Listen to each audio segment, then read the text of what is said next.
Ready start. उच्च गति लेखन अभ्यास 3। 100 शब्द प्रति मिनट। अंतर संसदीय संगठन एक ऐसी संस्था है जिसके मंच पर उन सभी देशों के संसद सदस्य मिलजुल कर विश्व की महत्वपूर्ण समस्याओं पर विचार करते हैं। जिन देशों में किसी न किसी रूप में संसदीय प्रणाली का चलन है, इस संगठन की बैठकें एक वर्ष में 2 बार होती हैं।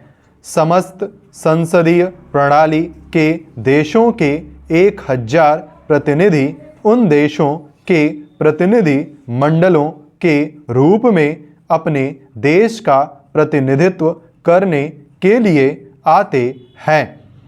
इन प्रतिनिधि मंडलों में उन देशों की संसदों के अध्यक्ष, उपाध्यक्ष एवं संसदीय कार्यमंत्री भी आते हैं। इस समय विश्व के अनेक देशों में अनेक प्रकार की संसदीय प्रणाली है, जिनमें रूस, हंगरी, पोलैंड और पूर्वी जर्मनी जैसे देश हैं। दूसरी ओर अमेरिका, ब्रिटेन, फ्रांस, इटली और कनाडा जैसे देशों में अपने ढंग की संसदीय प्रणाली विद्यमान है, जो अपनी संसदीय पद्धति को आदर्श मानते हैं। इसी प्रकार से अरब देश और इजराइल की अपनी शासन पद्धतियां हैं। इनके अतिरिक्त भारत, पाकिस्तान, नेपाल और श्रीलंका में पृथक पृथक लोकतंत्रीय अथवा संसदीय प्रणाली का चलन है। उधर अफ्रीकी देशों की अपनी वेशभूषा, अपनी भाषा और अपनी शासन पद्धति निराली ही होती है। संयुक्त राष्ट्र संघ संसार का सबसे बड़ा संगठन है और उसके अनेकों सहायक संगठन होते हैं, जिनमें से यूनेस्को, यूनिसेफ, विश्व स्वास्थ्य संगठन, विश्व खाद्य परिषद, विश्व बैंक आदि प्रमुख हैं। संयुक्त राष्ट्र महासभा में जो प्रस्ताव पास होते हैं वे समस्त सदस्य देशों पर अनिवार्य रूप से लागू होते हैं, किंतु उनको लागू करना या न करना उस देश के ऊपर निर्भर करता है जिसके बारे में निर्णय होता है।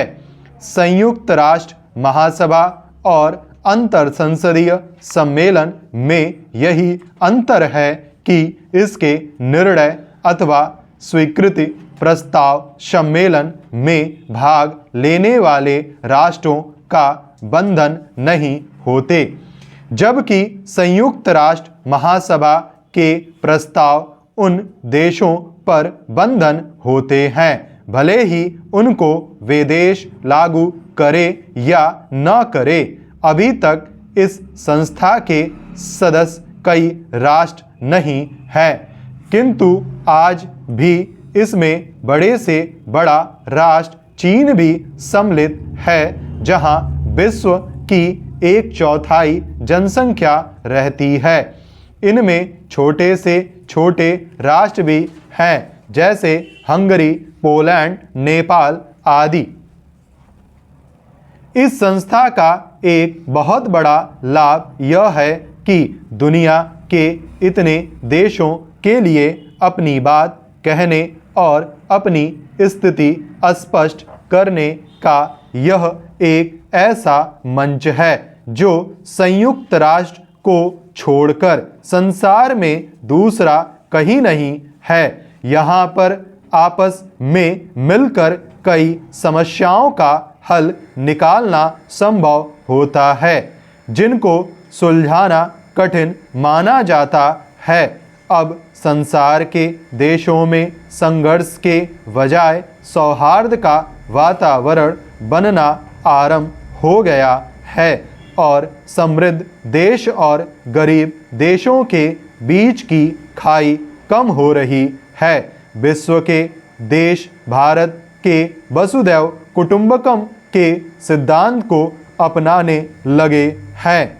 संसार में मैत्री का वातावरण पैदा करने के लिए जवाहरलाल नेहरू ने जो महत्वपूर्ण योग दिया उसे भुलाया नहीं जा सकता। स्टॉप।